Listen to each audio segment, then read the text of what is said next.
Hello, this is Amy with Amy's RV Life, and I am here to pick up where I had left off at the last video, which is talking about my honeymoon horror story. So, Jim and I go ahead, we get married and whatnot, and we decide to go out on this honeymoon, and I left all the details of the planning of where we're going to go and how long we're going to drive and what we're going to do and everything up to him, because I had never taken a trip, so I didn't know what we needed to do.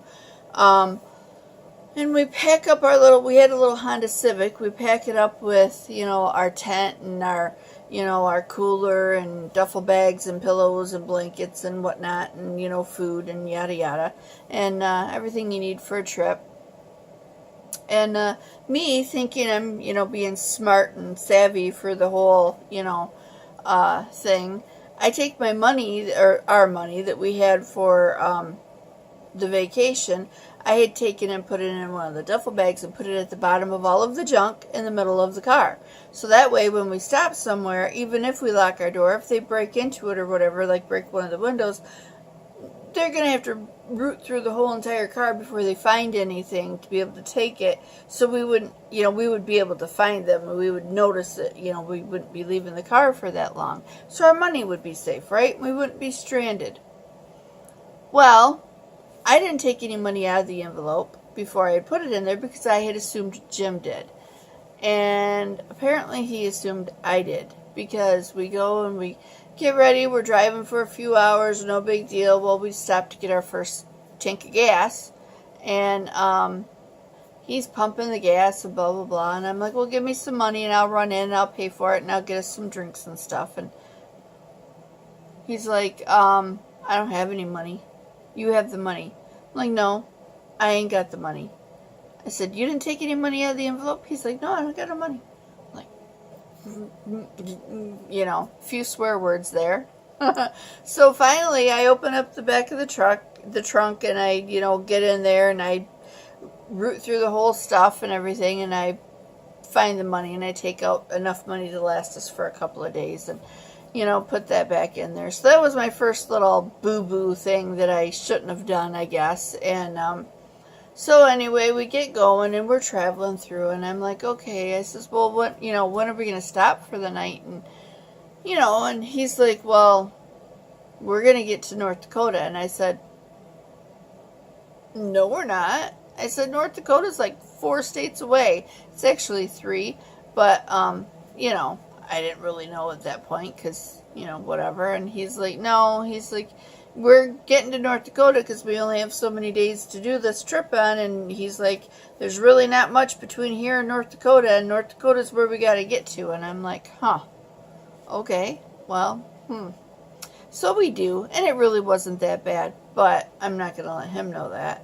And, of course, this trip is taken, like 30 years ago. So 28, 30 years ago. So it's, things, I was a young little kid, basically.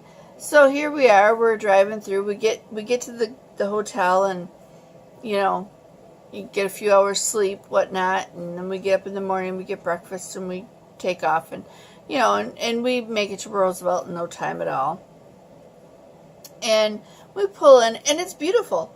I mean, Roosevelt is beautiful. It actually is. And if you've never been to Roosevelt National Park, go.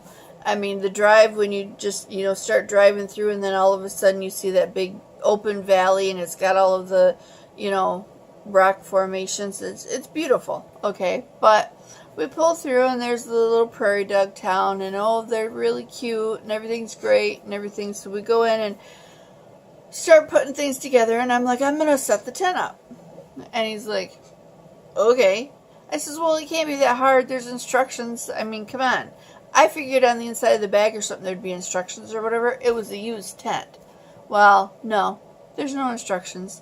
And so he's sitting over there laughing, and the more he's laughing, the more irritated I get. And I'm like, I don't care if I have to duct tape this son of a gun together. I said, it's going together, and I ain't going to hear about it. Well, I finally get it put together, and everything's pretty cool, and it stayed up. So I pat myself on the back for that. And you know, we get going and we drive through the loop and we see, you know, the scenery is really pretty, and we take a few hikes, and then of course, you know, we see all of the horses and the buffalo and everything's great. And I'm thinking to myself, okay, maybe this camping thing ain't gonna be too bad. You know, it'll be all okay. Well, we get in there and we're, you know, everything, it's nighttime, and I'm like, okay, you know, I'm kind of tired. We're going to go to bed. Got the sleeping bags all out, the blankets and everything, and we get in the tent and I zip it up. And as soon as I zip it up and lay down, the little light bulb goes off in my head, you know. There's rattlesnakes here. Rattlesnakes can get in the tent. And he's like, no, not when it's zipped up, blah, blah, blah. He's like, and there isn't one in here right now, because if there was, we'd have been bit. And, of course, he's all, like, yawning and tired and, you know, just basically, shut up, leave me alone. And I'm, like, thinking, no, I'm freaked out because, you know, I had never been camping before. And I had all the newbie syndromes, you know, and so I'm sitting there freaking out. And finally, I have to go to the bathroom. And I'm like, okay, I got to go to the bathroom. And he's like, so go. And I'm like, well, he's like, take the flashlight and go across the street to the bathroom. And I'm like, oh, okay. Because, well, it's not really street, but you know what I'm talking about. There's the little pathway through the thing. And, you know, our tent was right on the other side of it. So it wasn't that far to the bathroom. So I get my flashlight out and I walk over there and I get in there and I do my business. And I start to wash my hands, and then I hear some huffing and grunting, and I'm like, that's not going to be good. So I go around to the edge of the thing, and I flash my light, and there's this great big, I mean, not a baby tiny, a great big huge buffalo blocking the bathroom exit. I can't get out. Not unless I push him and say, excuse me, nice little buffalo, let me through. And that wasn't going to happen. And he's staring at me with his great big eyeball like, what do you want? So I'm like, fine. I go back inside the bathroom and I'm sitting here thinking, what the heck am I going to do? And I'm sitting there and sitting there and sitting there. And I bet you I was in that bathroom for 3.5 hours.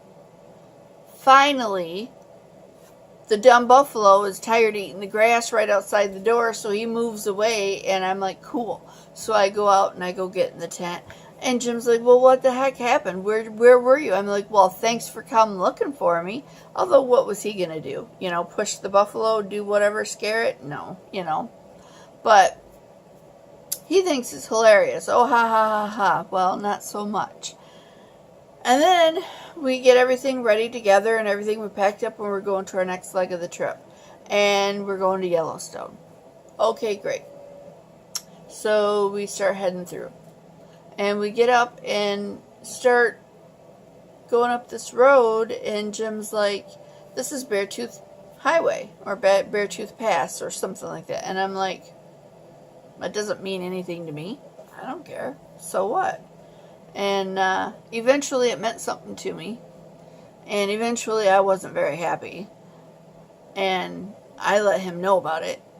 We were going down the road, and all of a sudden there's like thousands and thousands of feet drop off there, you know, and they have a freaking little guardrail that's yay big. What's that gonna do? That ain't gonna stop us. I'm freaking out. It's snowing, not just a little bit. I mean, it was like snowing, like a winter storm. And I'm like, we're not supposed to be driving up here in a winter storm. I said, I know that we should not be up here. And he's laughing. And I'm like, it's not funny. And I'm hitting him, you know, and everything like that. And we're just talking and trying to get him to decide to turn around and go back down. Well, he wasn't having no part of it. He's like, this is how we get in. We're going to go. This is it. We don't have anywhere else to go. So there we go. Up the road. And it's just getting higher and higher and deeper and winding this way and winding that way. And there's great big semi trucks with logs on, like 2 trailers with the logs barreling down the road at you. And There's only enough room for one car on the stupid thing, let alone having a semi come at you. I was freaked out. I did not like that. I did not like that one bit. And he just thought it was fine and dandy. And I'm like, if this is the way camping is, I don't want no part of it. Well, we get in there and we fine, everything's great, whatever. We go out and we start picking our campsite, and we get up in there in one of the little campgrounds up in there, and we find our camp spot and get our tent set up in the middle of the snow, and Ranger comes by. How y'all doing? Everything okay? Enjoying your trip? Well, not so much. Thanks for asking. But yeah, okay, what's going on? Well, he proceeds to tell us that there's a grizzly bear spotted. I'm like, okay. A grizzly bear. I'm like, let's go home. I wanted to go home so bad. And he's like, no. He's like, we're not going home. He says, it was a mile away. It ain't no big deal. And I'm like, a mile?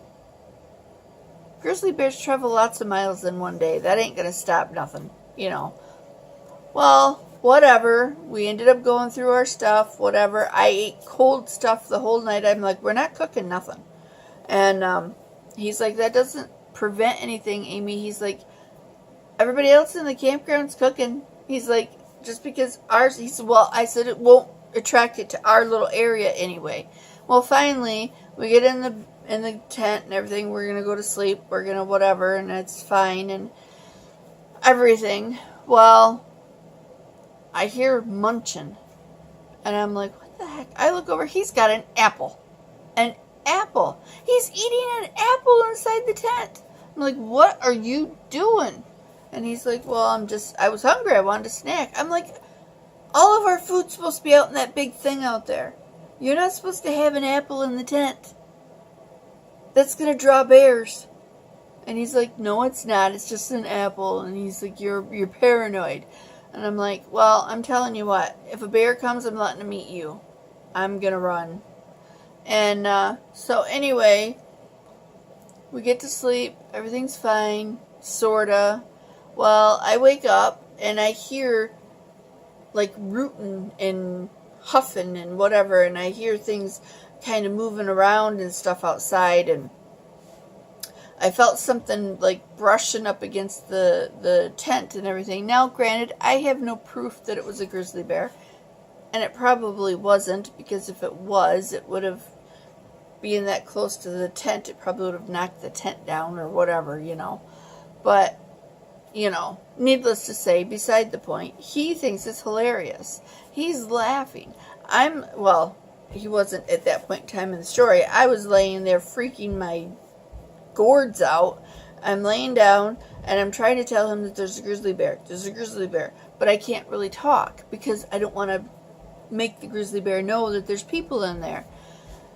But anyway, in the morning and everything like that, we get up and I'm like mad and I'm telling him, there's a grizzly bear, there's a grizzly bear. And I was like all freaking out, and he's like laughing at me like it's all funny and everything. And I'm like, you're a jerk. And so I hated him all the way home. I did not like it. There are a few more things that are in this like whole long story that I can't quite tell you because they're not appropriate for listening ears. So anyway, that was our nice, wonderful honeymoon, and I never, ever, ever wanted to go camping again, ever. So if you like this video, please go ahead and give me some thumbs up and subscribe, and I will see you in the next video. Have a good day.